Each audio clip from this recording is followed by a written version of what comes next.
بسم الله الرحمن الرحيم الحمد لله رب العالمين الصلاة والسلام على رسوله الكريم وخاتم النبيين صلى الله عليه وآله وسلم وعلى آله وأصحابه أجمعين اللهم بك أستعين وبك أستبين السلام عليكم ورحمة الله وبركاته الحمد لله کتاب ریاض الصالحین حدیث نمبر 85 باب الاستقامہ. یہ ایسا چیپٹر ہے جس میں استقامت سے متعلق امام نووی رحمۃ اللہ علیہ 2 احادیث لے کر آئے ہیں، اور دونوں احادیث لفظاً تو مختصر ہیں لیکن معناً بہت گہری ہیں. تو جو طالب علم اعراب و ریاض الصالحین کو یہاں سے جوائن کر رہے ہیں، یعنی اس ویڈیو سے، تو ان سے درخواست یہ ہے کہ ایک تو وہ ریاض الصالحین کی کتاب لے لیں جو کہ صرف عربی زبان میں ہو. مکتبہ بشرا کی کتاب ریاض الصالحین ملتی ہے جو اچھے کاغذ پر ہے، اچھی لائننگ میں لکھی ہوئی ہے میرا خیال ہے، اور اس کے اندر اردو ترجمہ نہیں ہے.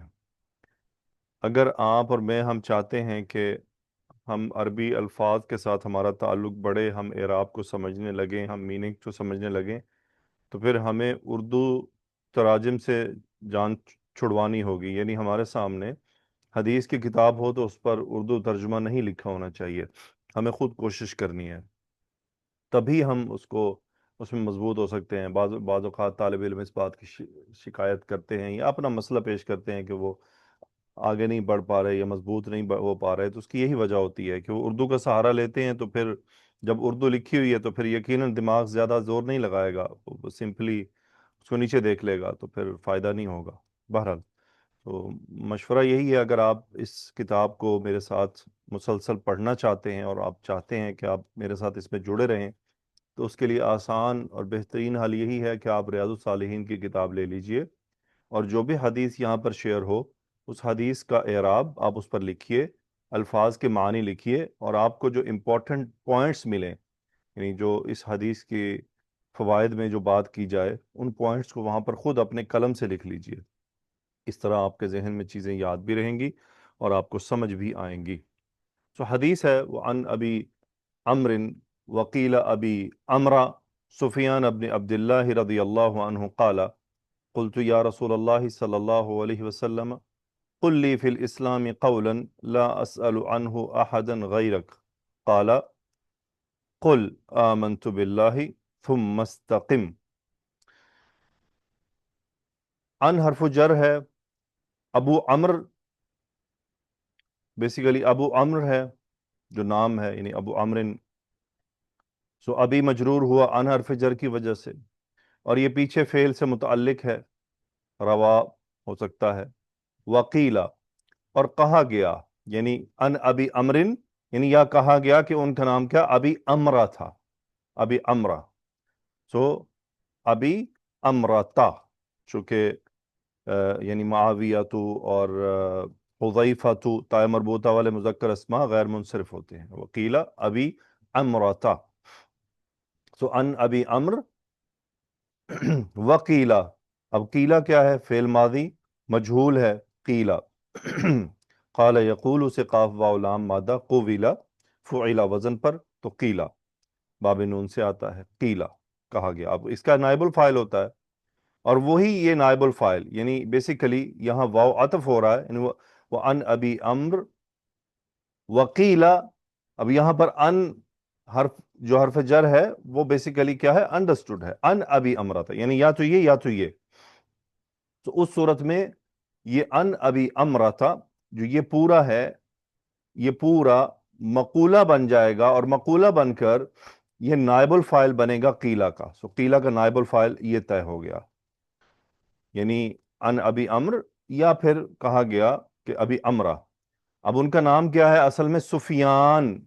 اب یہاں پر سفیان، اس کی اعرابی حالت کیا ہے؟ غور کرنے کی بات ہے. یہ مجرور ہے. یہ مجرور کیوں ہے؟ اور یہ غیر منصرف اسم ہے، الف نون پر ختم ہو رہا ہے، اس میں علم ہے. سو سفیان، سفیانہ، یہ بدل ہے. یہ بدل کس کا ہے؟ یہ جو ابھی آ رہا ہے یہاں پر، ابی امرا، اور یہ ابی جو لفظ ہے بیسیکلی ابو امرا، تو یہ اس ابو کا بدل ہے. ابن عبداللہ، یہ ابن عبداللہ، یہ عبدی مضاف الیہ بنا ابن کا، اور لفظ الجلالہ مضاف الیہ بنا عبد کا، تو یہ مرکب اضافی ہے، یہ پورا مل کر مضاف الیہ بنا ابنی کا. اور ابنی مجرور کیوں ہوا ہے؟ یہ صفت بن رہا ہے سفیان کی. ان ابی امر وقیل ابی امرہ سفیان ابن عبداللہ رضی اللہ عنہ، جملہ معترضہ، پچھلی حدیث میں اس کو ڈسکس کر چکے ہیں. قالا یہ قال یقول اس کا فائل ہوا، جو بیسیکلی یعنی ابو امر کی طرف چلا گیا. اب یہ جملے میں کیا بنتا ہے؟ یہ جملے میں اصل میں دیکھیں، ہم پیچھے اس کو محذوف جس فعل سے متعلق کر رہے ہیں نا، مثلا روا. اب روا ایک ایسا فعل ہے جو قالا یقولو کے گروپ میں داخل ہوتا ہے. قالا یقولو گروپ کون سا ہے؟ قالا یقولو کیا ہے؟ ایسا فعل جس کا مقولہ ہوتا ہے، یعنی جس کی حکایت ہوتی ہے. ایسے تمام افعال جن کی کوئی حکایت ہو، ان کے کہے گئے پورے جملے ان کے مفعول ہوتے ہیں. یعنی حدث یحدث، اس کا بھی جو مفعول ہوگا پورا جملہ، وہ پورا اس کا مفعول بن جائے گا. تو یہ قالا اصل میں اسی فعل کا مفعول ہے. اگر آپ کو افعال یعنی جملوں کا مقام چاہیے کہ جملے عربک گرامر میں کیسے مقام رکھتے ہیں، تو یہاں قالا ہم کہیں گے یہ جملہ فعلیہ ہے، اور جملہ فعلیہ مفعول بھی ہے، اور یہ جملے کا اعراب ہوگا فی محل نصب، کیونکہ ہم اسے مفعول بھی کہہ رہے ہیں. تو آپ ابھی لیٹسٹ لیکچر جو چل رہے ہیں پلے لسٹ میں، الاعراب عن قواعد الاعراب میں، ان کے پہلے تینوں چاروں لیکچر سن لیجئے. اس کے اندر اسی بات کی وضاحت کی گئی کہ جملوں کا اعراب کیسے ہوتا ہے. تو یہ پورا جملہ قالا، یعنی اب قالا پورا جملہ ہے، فائل مفعول اس کے اندر، فائل فعل ہے.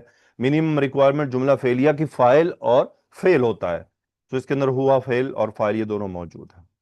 ابھی عمر رضی اللہ تعالیٰ عنہ سے روایت ہے کہ انہوں نے کہا، کیا کہا؟ یعنی وہ خود ہی کہنے والے ہیں، حدیث بیان کر رہے ہیں، اور وہ حدیث کے اندر جو کچھ آ رہا ہے وہ خود ہی اس کے قائل بھی ہیں، وہی سوال کرنے میں وہی تھے.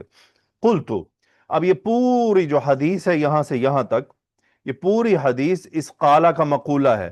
یہ پوری حدیث حکایت ہو گئی، پوری کی پوری حدیث قلتو سے لے کر ثم استقم تک مفعول بھی بن گیا قالہ کے لیے، پوری حکایت مقولہ بن گیا. قلتو فعل ماضی، فاعل اس میں تا المتکلم، سو قلتو فعل ماضی مبنی علی الفتح، فتح المقدر لا محل له من الاعراب، تا فاعل ضمیر بارز متصل فی محل رفع. قلت، میں نے کہا، یہاں میں نے عرض کیا، چونکہ صحابہ جب رسول اللہ صلی اللہ علیہ وسلم سوال کرتے تھے اسے عرض کیا کہا جاتا ہے. یا رسول اللہ، اب یہ یا رسول اللہ صلی اللہ علیہ وآلہ وسلم، یہ پورا یہاں پر قلتو کا مقولہ نمبر 1 ہے، اور یہ جملہ ابتدائیہ کہلاتا ہے. یعنی جو یا ندا منادا کے ساتھ آتا ہے اسے جملہ ابتدائیہ کہتے ہیں. اور جملہ ابتدائیہ بیسیکلی اٹ سیلف لا محل لہ من الاعراب ہوتا ہے، لیکن یہاں یہ چونکہ مقولہ کا ایک پارٹ ہے، اور یہ جو یا حرف ندا ہے یہ بیسیکلی ایک فعل کی جگہ پر آیا اس کا نائب بن کر. اور وہ کیا ہو سکتا ہے؟ ادعو یا انادی. یا اٹ سیلف میں تو کوئی طاقت نہیں ہے نا کسی اسم کو منسوب کر دے، یا تو حرف الندا ہے. تو ہم کیا کہیں گے؟ حرف الندا مبنی علی السکون لا محل لہ من الاعراب. رسول اللہ، رسولہ منادا منصوب وعلامت نصب فتحہ وہو مضاف، لفظ الجلالہ مضاف الیہ مجرور وعلامت جرہ الکسرہ. قلت یا رسول اللہ، میں نے عرض کیا اے اللہ کے رسول صلی اللہ علیہ وسلم، قل لی فی الاسلام قولا لا اسأل عنہ احدا غیرک. قل فعل امر، قال یقول، فاعل انت ضمیر مستتر فی محل رفع. سو قل فعل الامر مبنی علی السکون لا محل لہ من الاعراب. قل، آپ کہیے. اب یہاں پر فعل امر کس لیے ہے؟ فعل امر تو ہم سمجھتے ہیں نا حکم ہوتا ہے. بیسیکلی اپنے سے بڑے درجے، بڑے مرتبے والے کو جب فعل امر سے پکارا جاتا ہے تو وہ دعا ہوتی ہے یا التماس ہوتا ہے؟ دعا ہوتی ہے یا التماس ہوتا ہے؟ اب یہاں دعا نہیں، التماس ہے، ریکویسٹ ہے.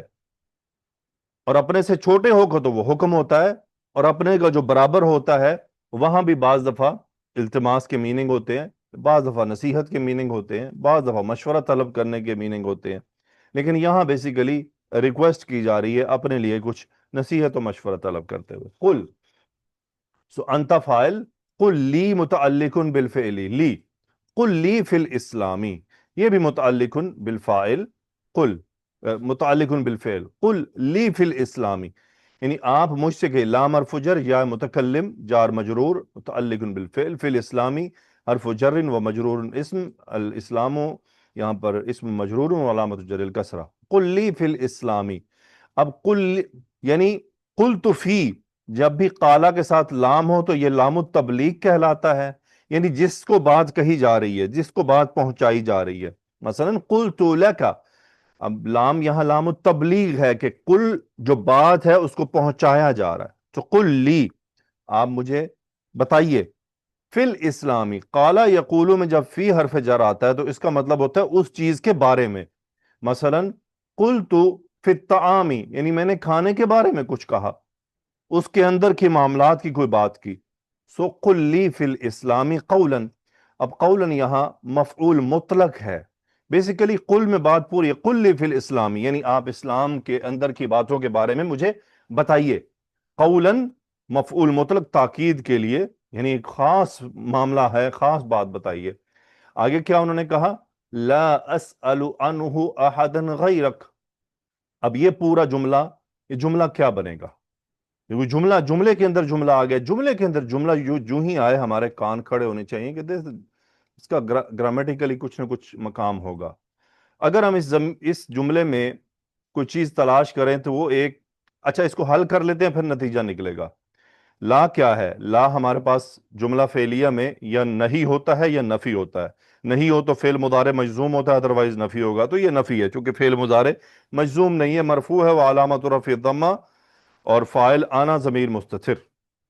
لا اسأل، لا نافیہ لا محل له من الاعراب مبنی علی السکون. لا اسأل، میں سوال نہیں کروں گا. لا اسأل عنہ، ان حرف جر، ہاں یہاں پر ضمیر فی محل جر، اب یہ متعلق بالفعل اسأل ہے. اس کی جو ضمیر ہے کہاں جا رہی ہے؟ ہو، پتہ چلے گا کہ یہ قولن کی طرف جا رہی ہے بیسیکلی. لا اسأل عنہ یعنی اس قول کے بارے میں کوئی سوال نہیں کروں گا. احدا مفعول منصوب علامت نصب الفتحہ، کسی سے بھی، یہ اسألو کا مفعول ہو گیا. غیرک، یہ منصوب کیوں ہوا؟ یہ صفت بن کر آیا ہے احد کی، اور یہاں غیرہ منصوب علامت نصب الفتحہ، مضاف، کاف ضمیر مضاف الیہ، ضمیر بارد متصل فی محل جر. اب یہ پورا جملہ کیا بنا؟ تو فائنلی جو امپورٹنٹ پوائنٹ ہے ہمارے لیے اس کو حل کرنے کا کہ یہ لا اسأل عنہ احدا غیرک، یہ پورے کا پورا جملہ فی محل نصب کہلایا. کیوں فی محل نصب کہلایا؟ کیونکہ یہ پورا جملہ صفت بن گیا ہے کس کی؟ قولن کی. قولن یہاں موصوف ہے. کیسے صفت موصوف کا جڑا ہونا ضروری ہے ضمیر کے ذریعے جملے کی صورت میں؟ وہ یہ ہے، انہو کی جو ضمیر ہے یہ کنیکٹڈ ہے قولن کے ساتھ. صحابی نے کیا کہا، کیا عرض کی؟ آپ مجھے اسلام کے بارے میں ایسی بات بتائیں جسے میں آپ کے سوا کسی اور سے مت پوچھوں، یعنی مجھے اس کی ضرورت نہ پڑے، آپ کی بات مجھے کافی شافی ہو جائے کہ میرا اسلام کا معاملہ درست ہو جائے، اسلام کے بارے میں مجھے سیر حاصل معلومات مل جائیں، یا وہ بات مل جائے جس کو میں تھام لوں تو میں کامیابی حاصل کر سکتا ہوں. اور کیا ہے؟ قولن، ایک بات ہو، کو بہت لمبی چوڑی تفصیل نہیں چاہیے، یعنی بہت لمبے چوڑی باتیں مجھے نہیں چاہیے. یہاں ان کا یہ مقصد تھا، یعنی مختصر بات مجھے بتائیے جس کو وہ تھام لیں اور جس کے ذریعے وہ کامیابی حاصل کر لیں. قالا، قالا فعل ماضی، ہوا اس کا فاعل ضمیر مستتر، اور یہ لوٹ رہا ہے کدھر؟ رسول اللہ صلی اللہ علیہ وسلم کی طرف. رسول اللہ صلی اللہ علیہ وسلم نے فرمایا. قل فعل امر سیم ہے جیسا پہلے اعراب ہو چکا انتا، اب یہ صحابی کو کہا جا رہا ہے قل یعنی تم کہو، اور یہ فعل امر ہے، حکم دے رہے ہیں رسول اللہ صلی اللہ علیہ وسلم. آمنت باللہ یعنی تم کیا کہو؟ آمنت باللہ. آمن یؤمن، یہ جملہ مقولہ بن گیا. آمن یؤمن باب افعال سے ایمان لانا. آمنت فعل ماضی لا محل له من الاعراب مبنی علی الفتح المقدر. آمنت تا فاعل ضمیر بارد متصل فی محل رفع، باللہ متعلق بالفعل آمنت. با حرف جر لفظ الجلالہ مجرور علامت جر الکسرہ. آمنت باللہ میں اللہ پر ایمان لایا. پھر ثم استقم یعنی کہو یہ تم آمنت باللہ یعنی تمہارا اسلام میں جو اصل جو تمہارا قول ہے وہ یہ ہے آمنت باللہ. اب کیا خیال ہے کہ صرف آمنت باللہ کافی ہے؟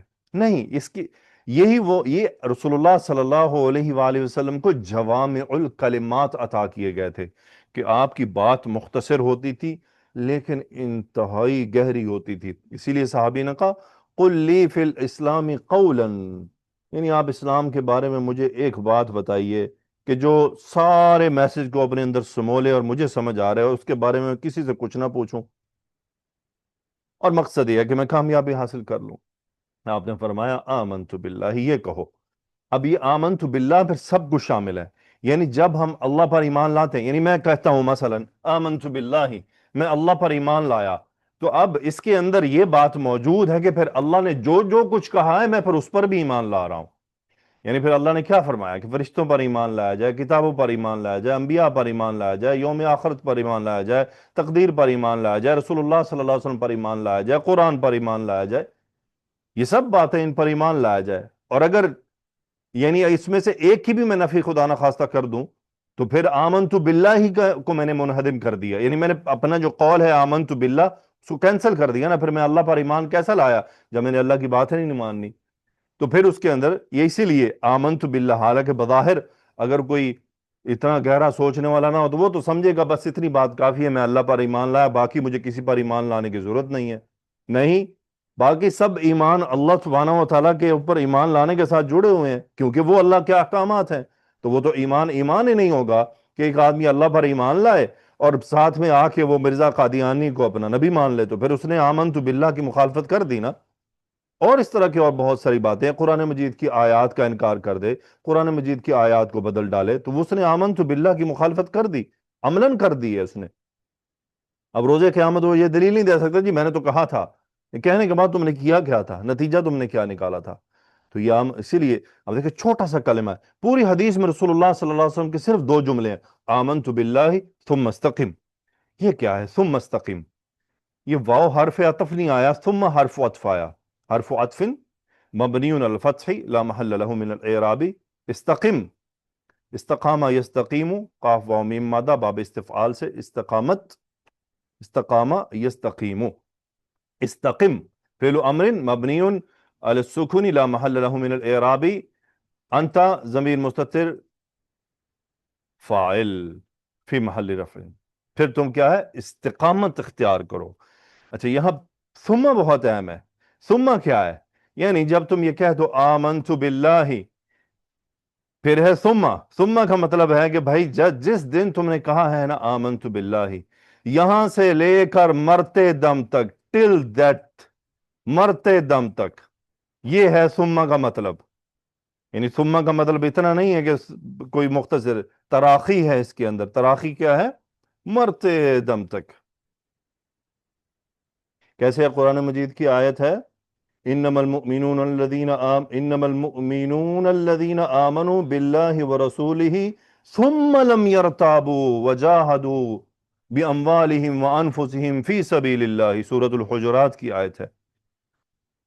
یعنی ثم لم يرتابوا یعنی انہوں نے ایمان کا دعویٰ کر دیا، ثم آیا ہے، واو نہیں آیا. ثم کیا میسج دے رہا ہے؟ فا بھی نہیں آیا. ثم یہ میسج دے رہا ہے کہ پھر وہ مرتے دم تک اس بات پر ٹکے رہے، ڈٹے رہے. تو آمنت باللہ یہ کہو، پھر کہو ثم استقم. پھر کیا ہے؟ اس پر دوام اختیار کرو، مرتے دم تک اس کال پہ ڈٹے رہو. اب اس کال پہ مرتے دم تک کوئی کیسے ڈٹ سکتا ہے؟ ایک ہی طریقہ ہے، اس کو اعمال صالحہ کرنے ہوں گے، اس کو اللہ سبحانہ و تعالیٰ کی بندگی اختیار کرنی ہوگی، پھر ہی وہ آمنت باللہ پر استقامت اختیار کر سکتا ہے. یعنی آمنت باللہ یہ جو کلمہ ہے، اس کلمہ کو کھڑا رکھنے کے لیے، اس پر کھڑا رہنے کے لیے اور اس کو کھڑا رکھنے کے لیے اپنے لیے یقیناً اعمال کے پلرز کھڑے کرنے ہوں گے مضبوط، پھر ہی یہ کلمہ کھڑا رہے گا. اگر وہ پلر ہم کھڑے نہ کر پائے تو پھر موت کے وقت تک ایمان کے اس کلمہ کو برقرار رہنا یہ پھر ناممکن ہے. یعنی کوئی یہ کہے کہ وہ نہ نماز پڑھے، نہ وہ روزہ رکھے، نہ وہ حج کرے، نہ وہ زکوٰۃ ادا کرے، نہ وہ باقی دیگر دین کے احکامات اور اللہ کے رسول صلی اللہ علیہ وسلم کے احکامات کو عمل میں ہی نہ لائے بالکل سرے سے ہی، اور پھر اس بات کا خیال رہے کہ مرتے دم تک آمنت باللہ والے کلمہ پر استقامت اختیار رہے گی، تو یہ بہت مشکل معاملہ ہے، بہت مشکل معاملہ ہے، پھر توبہ کی توفیق بھی نہیں ملتی، کیونکہ آمنت باللہ پر تو بندہ وہی کھڑا رہ سکتا ہے جو صبح دوپہر شام اللہ کو یاد کرے، اور اللہ سبحانہ و تعالیٰ کی یاد کا جو سب سے بڑا ذریعہ ہے، the biggest and the best، وہ ہے نماز۔ نماز ہے بہترین ذریعہ، ادروائز باقی کرتے رہیں ٹھیک ہے، تسبیح پھیرتے رہیں، لیکن پھر وہ لفاظی ہوگی۔ اللہ تعالیٰ روز قیامت پوچھ لیں گے تمہیں تو میں سب سے زیادہ حکم نماز کا دیتا رہا اور تم تسبیحوں میں ہی لگے رہے، صرف صوفیوں کے پیچھے چلتے رہے۔ بہرحال تو آمنت باللہ ثم استقم، اللہ سبحانہ و تعالیٰ مجھے، آپ کو، ہم سب کو استقامت عطا فرمائے اور ہمیں اس کلمہ کا حق ادا کرنے کی توفیق عطا فرمائے۔ سبحانک اللہم و بحمدک، اشہد ان لا الہ الا انت، استغفرک و اتوب الیک۔ اللہم صلی وسلم علی نبینا محمد، آمین یا رب العالمین۔ السلام علیکم ورحمۃ اللہ وبرکاتہ۔